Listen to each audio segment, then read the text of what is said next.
da História, capítulo 3, livro 2, Criação de novas rotas e expansão do comércio. Por volta do ano 1400,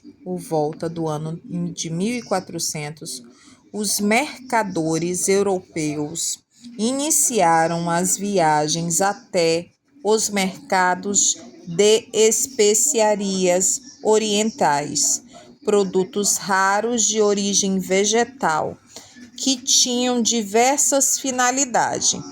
Por volta do ano de 1400, os mercadores europeus iniciaram as viagens até os mercados de especiarias orientais, produtos raros de origem vegetal que tinham diversas finalidades. Entre esses ingredientes estavam o gengibre, a pimenta do reino, o cravo da Índia, o açafrão e a cúrcuma, o cardômomo e etc. Para comprar esses produtos, os europeus tiveram de atravessar caminhos até então desconhecidos e chegaram a lugares nunca imaginados.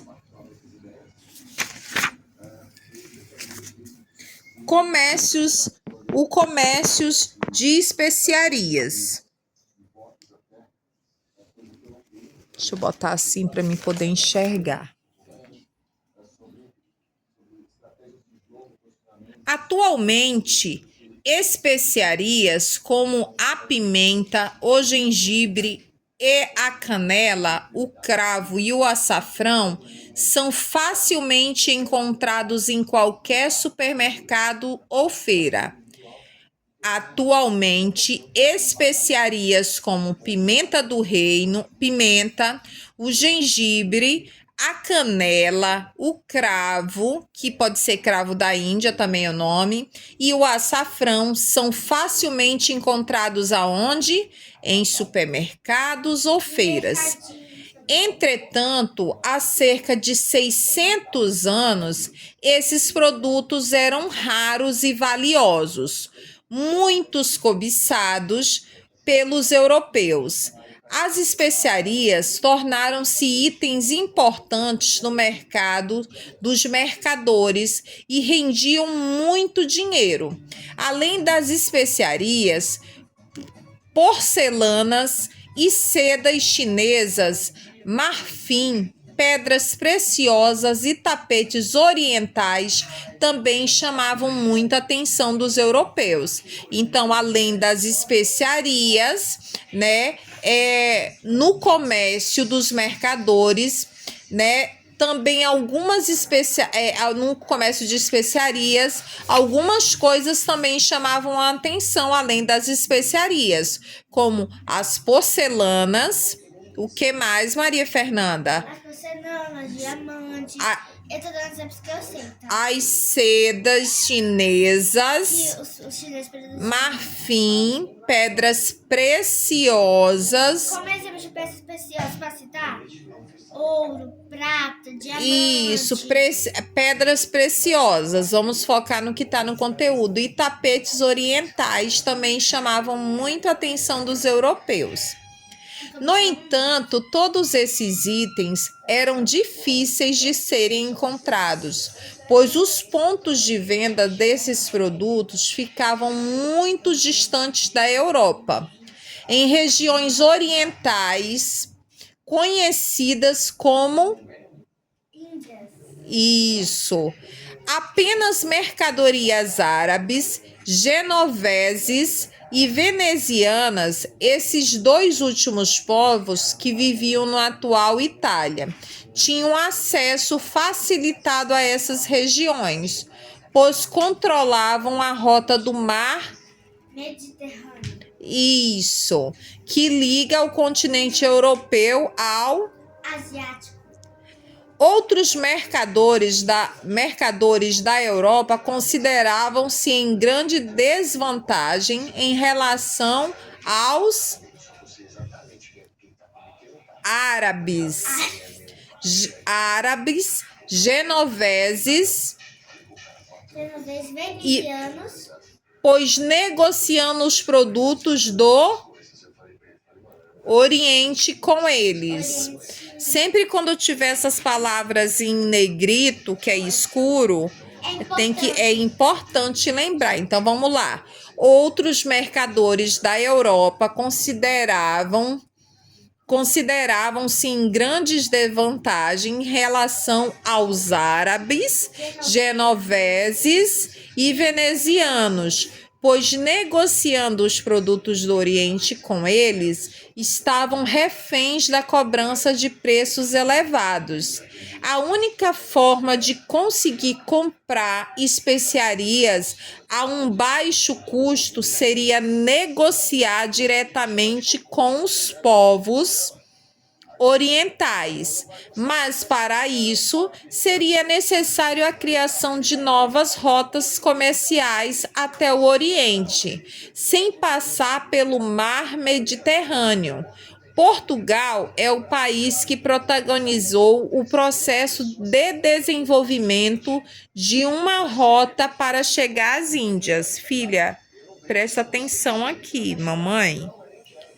Compreendendo o conceito. Geograficamente, o planeta Terra é dividido em quantas regiões? 5. O planeta Terra.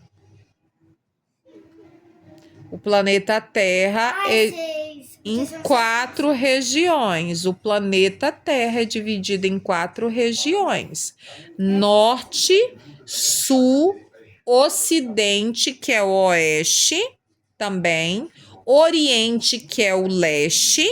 Ele é, né, chamado, né? A gente está falando do planeta Terra, filha. A gente não está falando do Brasil. Geograficamente, o planeta Terra é dividido em 4 regiões: Norte, Sul, Ocidente, Norte, Sul, Ocidente, que é conhecido também como Oeste, e Oriente, que é conhecido como Leste. Então, são 4. O planeta Terra é dividido em 4 regiões: Norte, Sul, Ocidente ou Oeste, né? Oriente ou Leste. Pode ser chamado de um dos 2 nomes. Então, não são 6, são 4. Certo? Estão localizados aonde? No Oriente, uma parte da Europa e da África e a totalidade da Ásia e da Oceania. As regiões conhecidas pelos antigos mercadores europeus como Índias estavam localizadas na Ásia. Portanto, no Oriente, nos atuais territórios que abrangem China, Índia, Paquistão, Filipinas, entre outros. Vamos voltar lá? Geograficamente, o planeta Terra é dividido em 4 regiões: Norte, Sul, Ocidente, que também pode ser conhecido como Oeste, mas vamos lembrar de Ocidente, né, para ficar fácil. Oriente, que pode ser chamado de Leste, né? Estão localizados aonde? No Oriente, uma parte da Europa e da África e a totalidade da Ásia e da Oceania. As regiões conhecidas pelos antigos mercadores europeus como Índias estão localizadas na Ásia, portanto, no Oriente. Nos atuais territórios que abrangem China, Índia, Paquistão, Filipinas e entre outros países. Diversos países, né? De acordo com o mapa, as rotas existentes no mar Mediterrâneo para a Ásia estavam dominadas por quais povos europeus? Genoveses e venezianos. Isso. No mapa, as duas rotas que saem de Lisboa marcam empreitadas portuguesas para chegar às Índias. Como os portugueses alcançaram o continente asiático sem passar pelo mar Mediterrâneo? Contornando a África. Eles contornaram a África. Eles passaram por trás do continente africano. Isso, eu botei isso. Descreva as rotas percorridas pelo Bartolomeu Dias e Vasco da Gama. Vasco da Gama contornou a África e assim chegou à Ásia.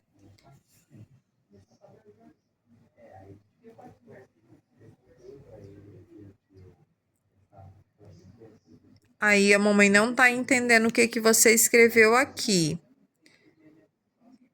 Contornou a Ásia. A Ásia em Calicut, Calicut. e depois retornou.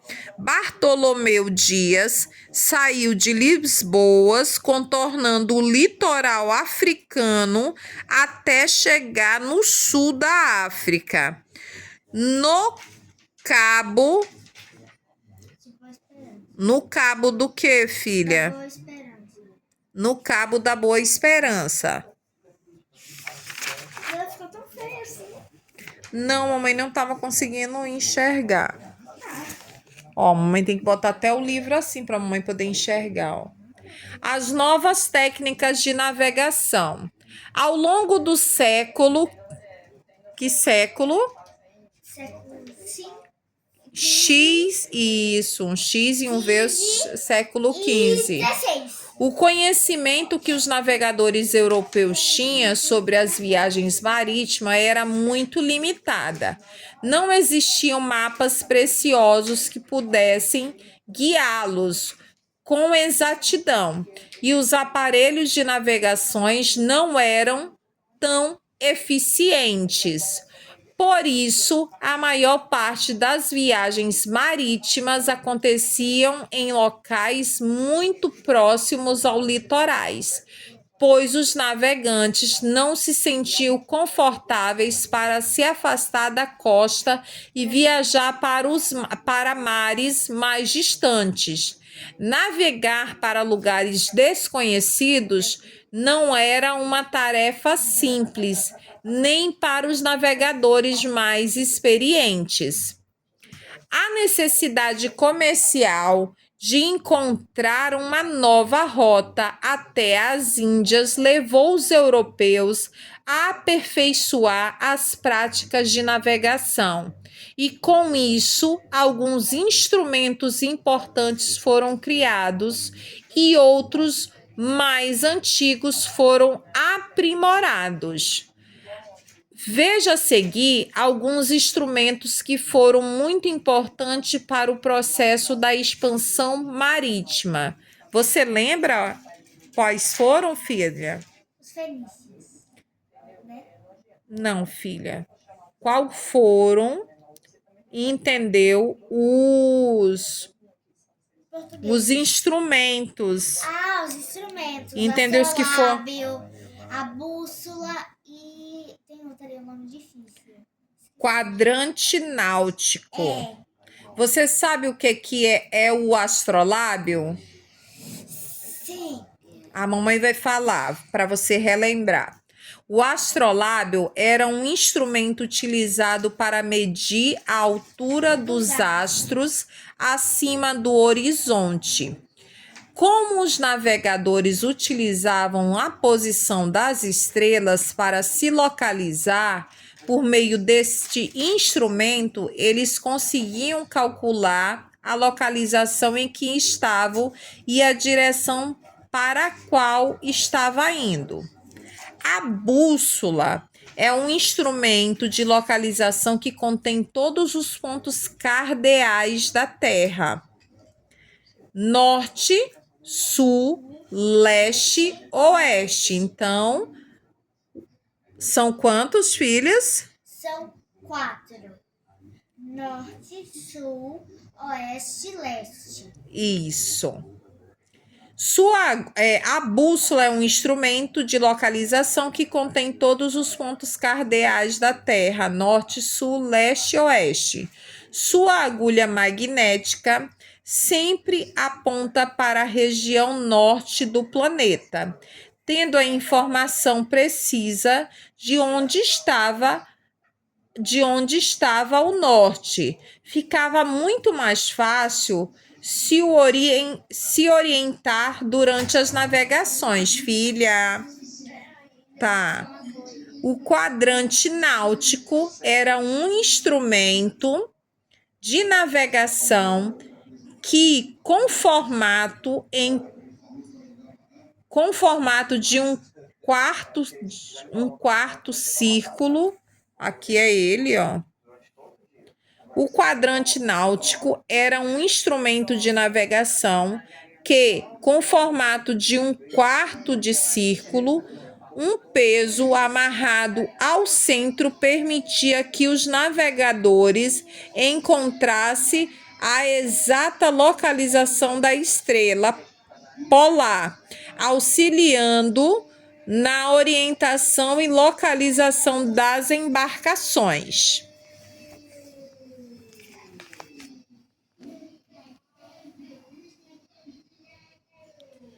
Além dessas ferramentas, foram criadas mapas cheios de informações sobre trajetos, também conhecidos como cartas náuticas.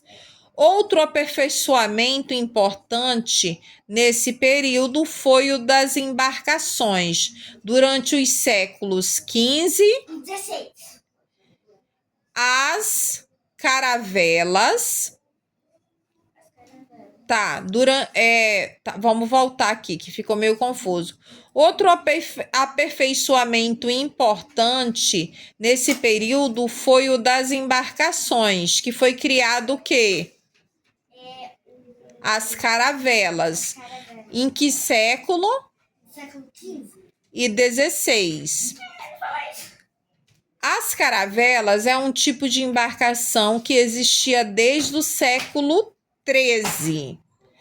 As caravelas eram um tipo de embarcações que existiam desde o século XIII. Foram aperfeiçoadas no século XV e XVI e passaram a ser amplamente utilizadas num processo de expansão marítima. Isso. As caravelas eram longas embarcações feitas de madeira e impulsionadas pelo vento por meio de uso de velas, conhecidas por serem velozes e ágeis. Com elas, os navegadores conseguiam fazer manobras facilmente. As viagens tornavam-se mais rápidas, uma vez que o impulso do vento aumentava a velocidade das caravelas. Ainda que tenham sido amplamente utilizada entre os séculos XV e XVII, as embarcações, elas foram aperfeiçoadas no século XV e XVI, mas elas foram amplamente utilizadas até o século XVII, né? Poucas caravelas foram inteiramente preservadas até os dias de hoje. Atualmente, existem várias réplicas, funcionais ou não, dessas antigas embarcações. Na imagem, é possível verificar o modelo 3D, que é essa daqui, né? Que a professora pediu até para fazer um trabalho e você fez, né? Produzido em computador de uma típica caravela portuguesa.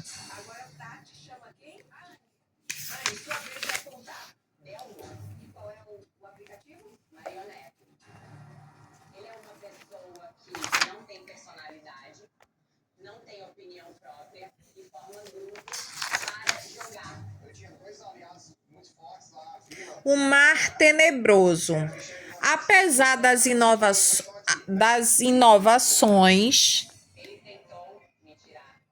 técnicas,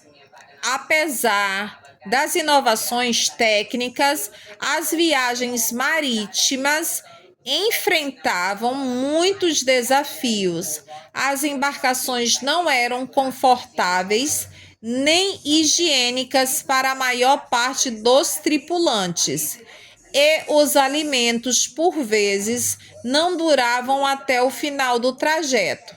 Além disso, tempestades podiam danificar ou naufragar frotas inteiras. Nesses sentidos, lançar-se ao mar era se expor ao perigo. Naquele período, não estavam amplamente definido na sociedade o conhecimento de que o planeta Terra não era plano, mas sim que, Nanda? Um planeta que era plano. Geóide. Plano. Que seria uma esfera com superfície irregular, né? Pensava-se que o planeta Terra era plano. Era plano, pensava-se. Mas ele não era, ele era irregular. Só depois que souberam que era irregular. E ele era chamado de genoide, né? Quer dizer que era irregular a superfície.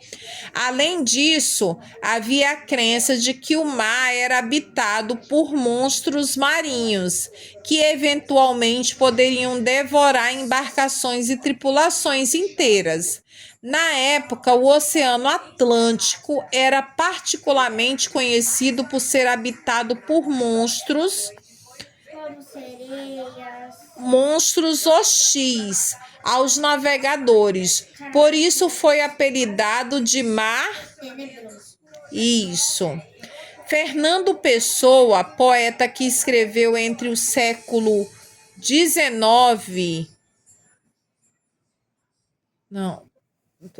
eu não sei. O X, um pauzinho e o X é o quê? Peraí, um X é 10. Século... X mais 1 é igual a 11. Mais X... Século 21 e 22. Entre o século 21 e 22, ele escreveu, Fernando Pessoa, poeta que entre os séculos 21 e 22 escreveu um poema chamado O Monstrengo. Fernando Pessoa, poeta que viveu entre os séculos 21 e 22, escreveu um poema chamado O Monstrengo, em que narra uma possível encontro entre um monstro marinho e um navegador português, baseando-se no imaginário europeu do século XV e século XVI. Leia alguns trechos desse poema a seguir. Eu vou depois botar na página de revisão, tá, filha? Essa é a parte 1 ao capítulo 3 de História. Aí depois ainda tem aqui a chegada da África. Eu vou logo ler. A chegada na África. Os portugueses passaram quase 100 anos desenvolvendo uma rota. Alternativa para chegar às Índias.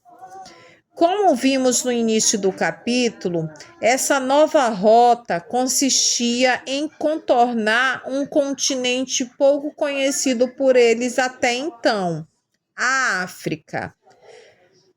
Os portugueses passaram quase 100 anos, tá? 100 anos é quase desenvolvendo o quê? Desenvolvendo rotas para chegar alternativas para chegar às Índias. Como vimos no início do capítulo, essas novas rotas consistiam em contornar um continente pouco conhecido por eles até então. Ao longo desses 100 anos, os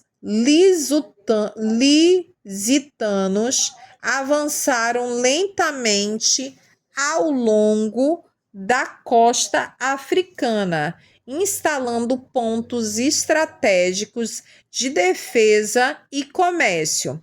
Nesse processo, os portugueses entraram em contato com diferentes povos africanos que habitavam aqueles continentes há milhares de anos.